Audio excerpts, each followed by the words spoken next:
రైతులకి నమస్కారం. నేను మీ Veeranna. Help farmer safe farmer ఛానల్కి స్వాగతం. కొత్తగా చూసిన వార్త ఛానల్కి సబ్స్క్రైబ్ చేయండి. అలాగే మీ తోటి రైతులతో షేర్ చేయడం మాత్రం మర్చిపోకండి.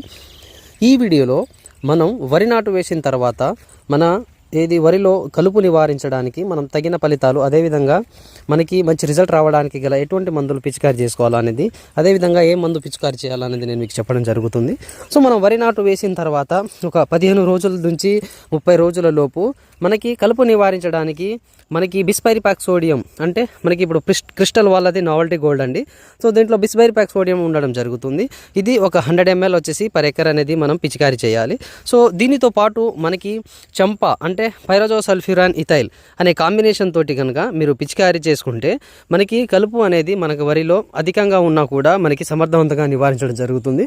సో మీరు కంపల్సరిగా వరి నాటు వేసిన తర్వాత కలుపు నివారించడానికి ఈ 2 కాంబినేషన్ మీరు పిచికారీ చేసుకుంటే మీకు మంచి దిగుబడి అనేది రావడం జరుగుతుంది.